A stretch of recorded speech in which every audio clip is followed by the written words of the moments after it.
My son, James, was born 15 weeks early with stage 5 retinopathy of prematurity. This is a complicated way of saying that he was blind, right from the very beginning. Complete blindness. He can't even detect light. The doctors had figured this out within a few days of his birth. They thought I might take it badly, but the truth is, I was so ecstatic with how the doctor began his sentence that it seemed like a very minor issue. Your son is going to be okay, but... I wasn't concerned with the but. Not in the slightest. Up until that point, it was questionable if James was going to survive at all. My son would live. He was breathing fine. All organs in working order. He would have a normal life. But he couldn't see. I actually felt blessed. Blind people, of course, live long, productive lives. And most importantly, they live. I have to admit, I didn't know much about how to raise a blind child. I didn't do as much research as I should have. For example, I've been told that I should have positively discussed his blindness from the very beginning. I should have said things like, "Remember, James, because you can't see, you're going to have to try things a little slower, okay?" I should have made him understand that he's missing a sense that most people have, but that it's okay.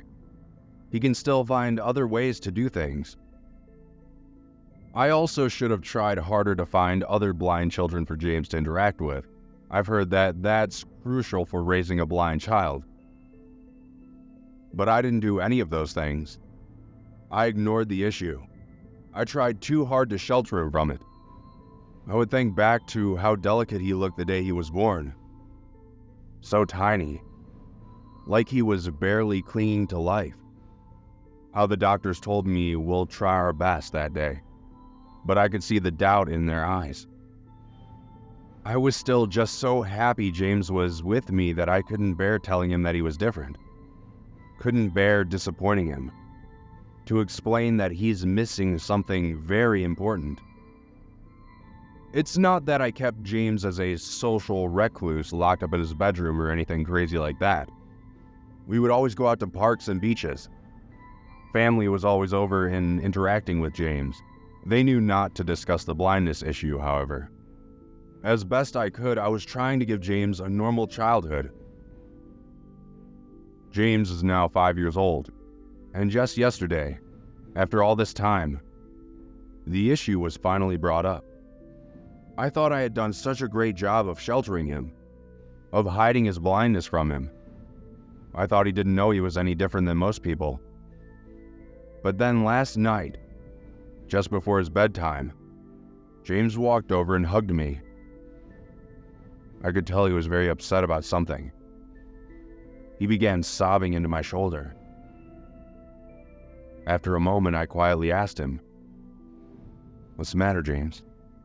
He sniffled, then barely choked out, "Dad?" He sniffled again, and then, in between sobs and tears, he said it. "Am I ever going to be able to see?" I was taken completely aback. I hadn't ever even rehearsed in my head what to say in this situation. I had thought this talk would be at least a year away. I didn't know what to do. Stuck on my heels, I responded the only way I knew how at that point. Something I had avoided for so long. The truth. "No, James." I sighed. "The doctor said you will never be able to see." He cried in my arms for another minute or so, and then finally said, "Can you just take me to bed, Dad?" I agreed to. I lay him in his bed and told him, "Wait here just a minute. I have something for you." I went to my bedroom and pulled out a present I had been waiting to give to him. I went back into his bedroom and handed it over. "What is it?"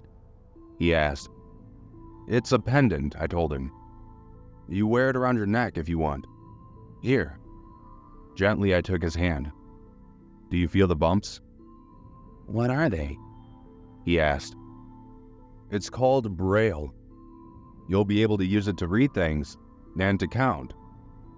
Go on, feel them." What shape does it make? I don't know. He looked perplexed. It's in the shape of a heart. It means that I love you very much. That there are many people who love you. So someone will always be here to help you and protect you.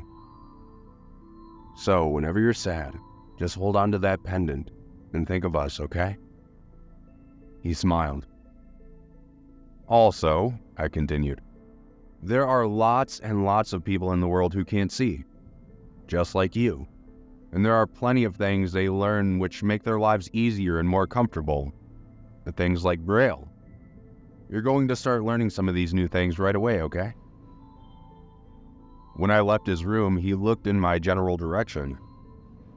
He said in a much more upbeat voice than before, "Good night, Dad." "Good night, James. I'll see you in the morning." I left his room, walked down the hall, and got into bed. And I'd be lying if I said I didn't feel a couple tears stream down my face. James seemed fine when he got up this morning. He went about his day as usual. After breakfast, he was sitting on the couch listening to his favorite shows. I went upstairs to his bedroom and went through my usual routine of making his bed, gathering his laundry, etc. And then I noticed that the air vent cover seemed different, as though it had been taken off and hastily put back on. Had James been messing around in there? I decided to pull off the cover and look inside. And there it was. A brown case, approximately 8 by 12 inches. It was about 4 inches thick, with a small black handle on the top. There was also a strange foreign language written on it, one which I had never seen before. I took it out and opened it up. The first thing I noticed was the pendant.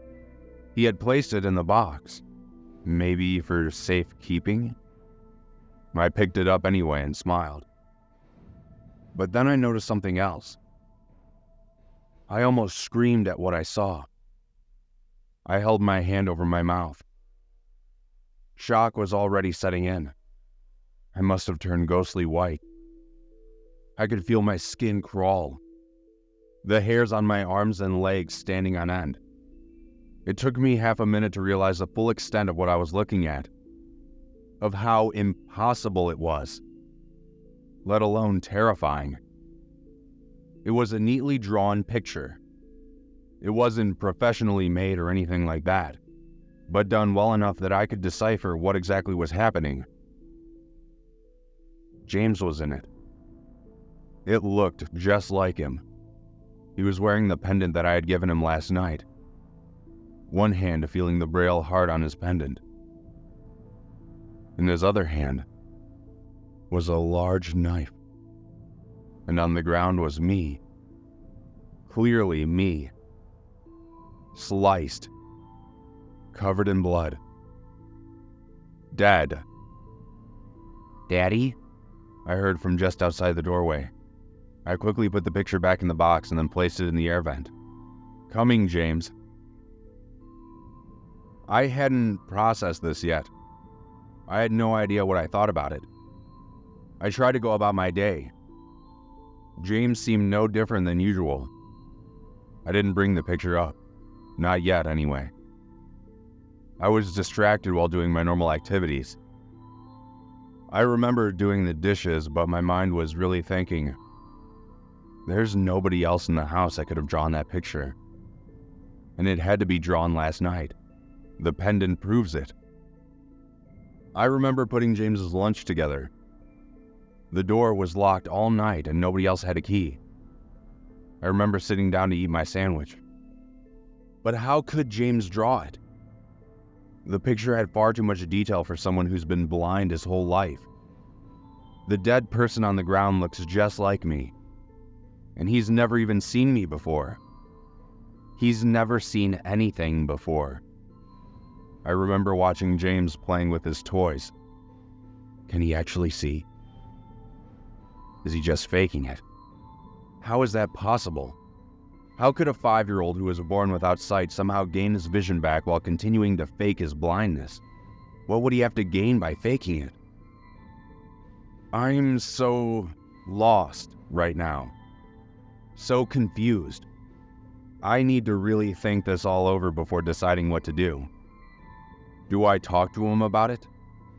Do I call the police? I just had to write this down, to share with somebody, anonymously, because if I told anybody I knew, they would just think I'm insane.